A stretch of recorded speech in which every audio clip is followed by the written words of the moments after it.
Okay, in the first video we talked about what a set is, right? So a set is a collection or group of things that share something in common. They can be anything. They can be objects. They can be people. They can be anything. Here's something that can be in math. They can be numbers, right? So numbers share something in common. Generally in sixth grade we talk about three different sets of numbers, and in seventh they added another one to it. And as you get older and older, we have different sets of numbers come up. But you guys know some already, so we can talk about in class. We talked about different kinds of numbers you've seen. So we've seen negative numbers, right? We're getting into those right this year. Negative numbers all share something in common. They all have a negative sign in front of them. We've seen positives. We've seen even numbers, right? We've seen the multiples of 7, 7, 14, 21, 28, 30. Whoa, I just forgot my multiple. 35, right? Don't think and write at the same time. So these are all sets of numbers, right? They could be your scores on the STAR tests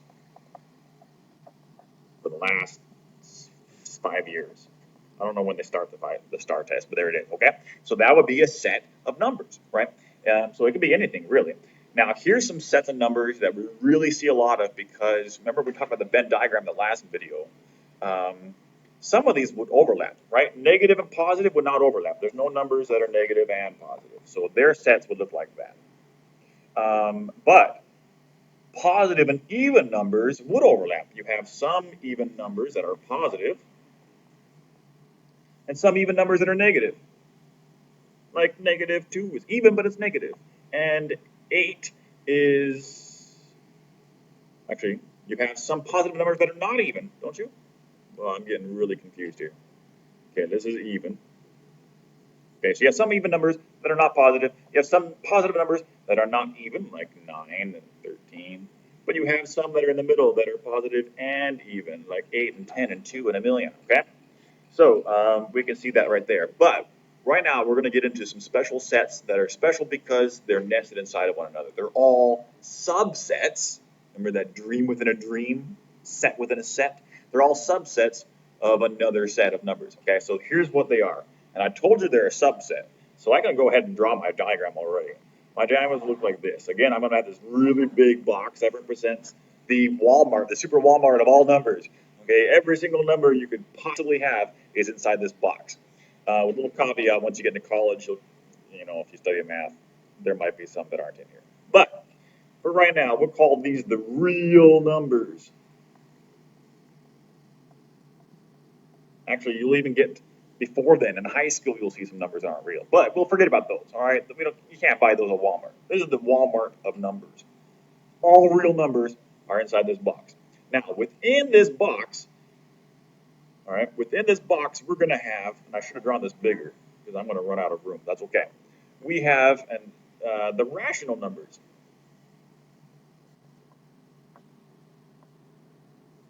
Okay, rational numbers. If you look at that rational, right, that word ratio, you see the word ratio inside of rational? Ratio, and we'll get into this in a couple months. Ratio just means if you take one thing and divide by another thing. That's what's called a ratio.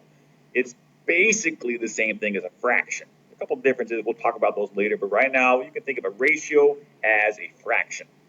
So a rational number is any number that you could write as a fraction. Okay? Now notice that word could. Any number you could write as a fraction. Some numbers we don't write as fractions, but if we really want to, we could. For example, Mr. Baker right now is 32 years old. Now, if you really wanted to get really exact, you'd have to go into fraction, right? Are you exactly 32? Are you 32 and a half? Are you 32 and, 178 365ths? I don't know. I could be. But if I'm just taking this number right here, 32 years, I'm just take my years, I'm going to forget about all the months. Maybe today's my birthday. It's not, but, you can always bring something in for me. 32 years old, and I want to write that as a fraction. Well, right now it's not written as a fraction, right? It's not. There's no fraction there. But could I write 32 as a fraction? Sure, you could write 32 divided by 1, right? Or you write 64 divided by 2.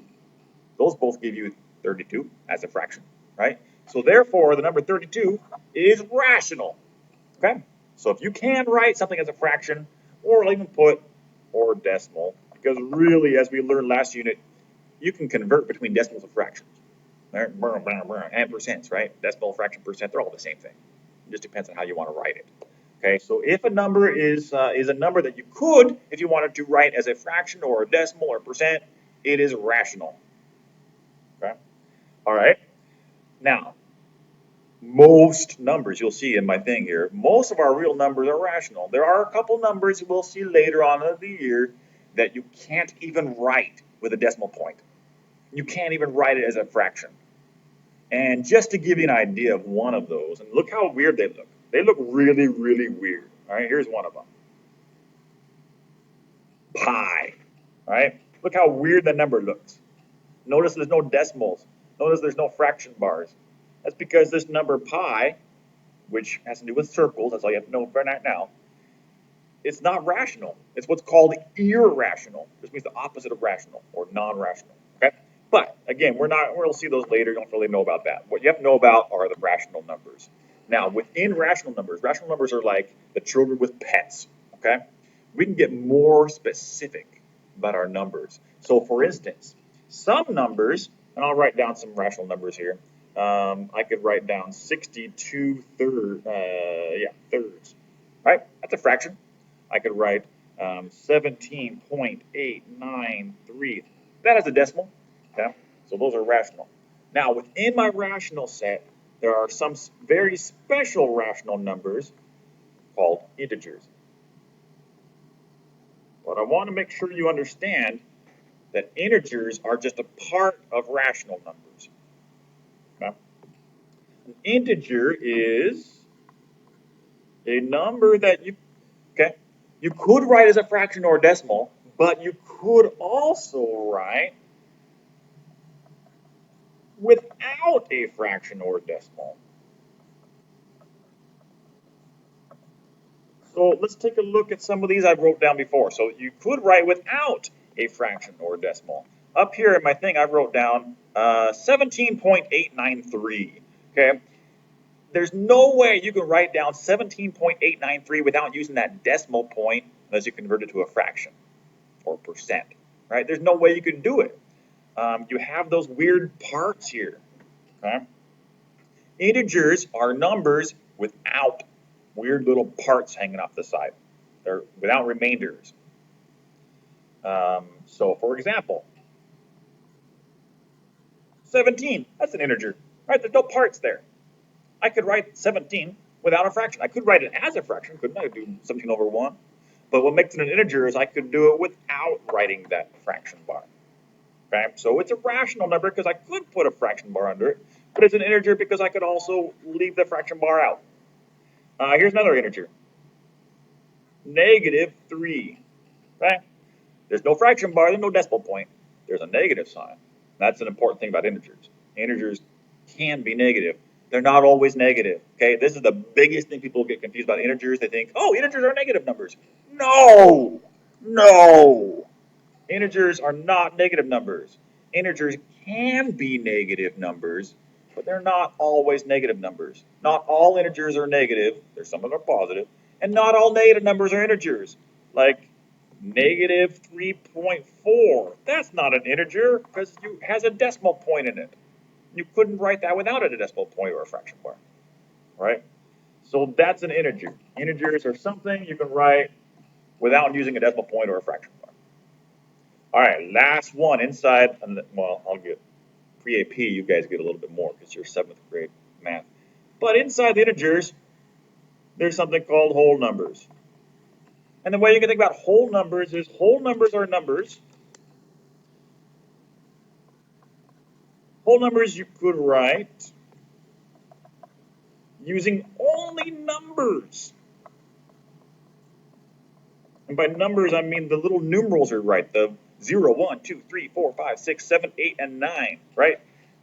For writing whole numbers, you don't need any dashes, you don't need any decimals, you don't need any fraction bars, you don't need any negative signs, you don't need none of that. All you need is the numbers, and you can write a whole number.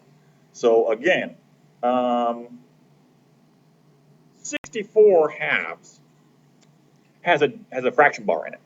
But if I actually divide 64 by 2, I get 31. Look, 32 is my age again, remember? 32, right? I can write the same number, 64 halves. I could write that without a fraction bar. I could just put 32. Done, right? 32, a whole number. There's no parts to it. That's why it's whole, right? Here's another one, right? Let's see, 8 million. Okay. Oh, I put commas, but you know that doesn't matter. You could write it without commas. Okay. All I need are the digits, the numbers. Okay. 8 million would be an example of a whole number. Here's another one. 0. Right? 0 is a whole number. I can write it without using a negative sign or a decimal or anything. Okay. But I could not write negative 14. That is not a whole number because even though there's no parts to it, there's a minus sign. It would be an example of an integer. Now here's a cool thing. All right, if you notice our set drawing, how they're subsets. So whole numbers are a subset of integers. And integers are a subset of the rational numbers, which is a subset of the real numbers. So it's like a dream within a dream within a dream. Holy cool. Oh my goodness, wake myself up, right? That is the number system. That's what we call the number system, or the different sets of numbers. Now, yeah, we'll pause the video here, go on another one a little bit later. Actually, I do want to throw in a little nugget for the pre-AP folks. That for 7th grade, we have another subset within the whole numbers called the natural numbers, also known as the counting numbers. And these are the numbers you see in nature, and there's only one difference between natural numbers and whole numbers. Whole numbers have the number 0. In nature, there's not actually 0 of anything, right? It'd be silly for me to look around my classroom and say, hey guys, wow, I see 0 giraffes in here right now, right? That's stupid. 0 is not a natural number. Or counting numbers. Nobody counts starting at 0. All right, if I ask my 4-year-old, okay, can you please count to 10? Yeah. 0, 1. No. Go back. You don't start with 0, you count with 1. Right? You count your fingers. Nobody counts their fingers start with 0. You count 1, 2, 3. So 0 is the only difference. All other counting numbers are also whole numbers. All other whole numbers are also counting numbers or natural numbers. Okay, and the only difference is 0 is not a natural, but it is a whole. And I remember that because it looks like a hole. Like this is a hole in somebody's head. Right? Their mouth. 0 is a whole number. All right. That's